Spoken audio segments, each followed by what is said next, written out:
Hi, it's Matt from Tubby Tarot again. Welcome to another deck review. Today I'm going to be doing the Rackham Tarot. It is a tarot by Arthur Rackham and it is produced by illustrator. That's coming up right after this.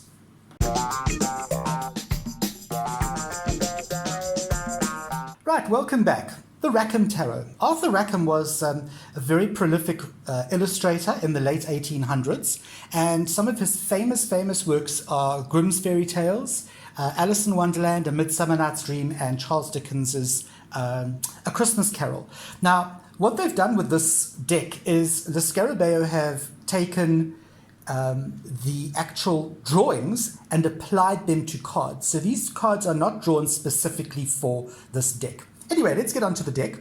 It comes in a tuck box, Le Scarabeo, typical Le Scarabeo tuck box. As you know, I'm not hugely fond of these, but this is a very pretty tuck box. And so I am keeping the cards in this. Okay.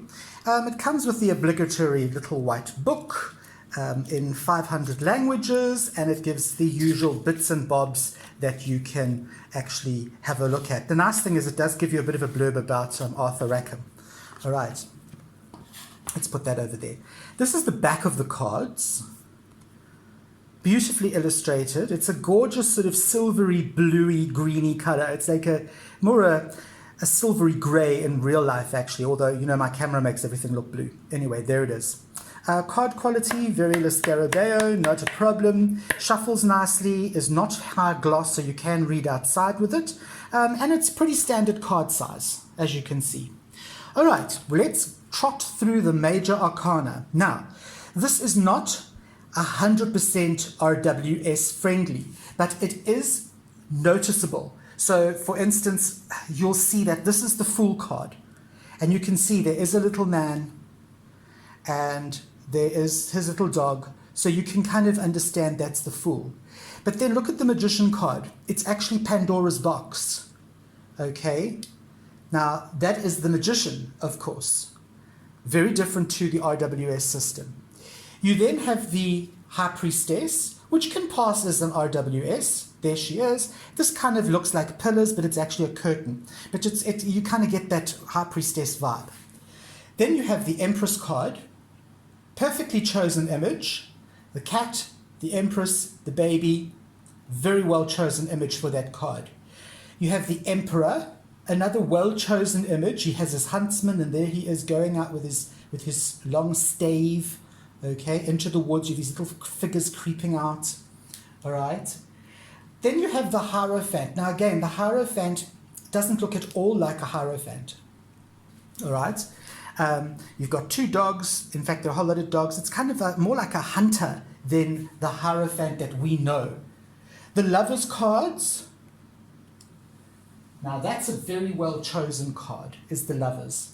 It's a very nice card, very emotional, very subtle at the same time, and very detailed. If you look at her bangle and you look at the little thing that he's wearing, very detailed illustrations. This, of course, is the Chariot, which definitely works quite well, this illustration for the Chariot. You've got your little funny little guy there. I think this is actually from The Wind in the Willows, this drawing, because there's Toad, Mr. Toad, and there's a little mouse. I think that's the rat.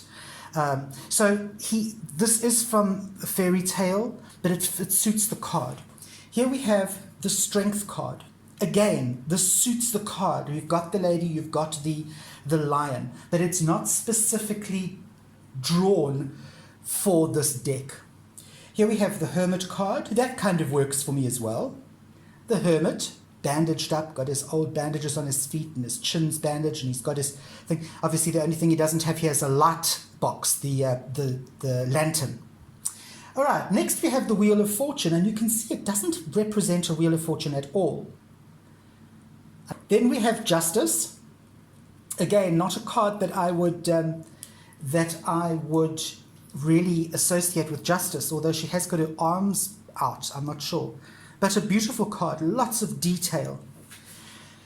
Then the Hanged Man. Kind of sort of get this. It's a spider web.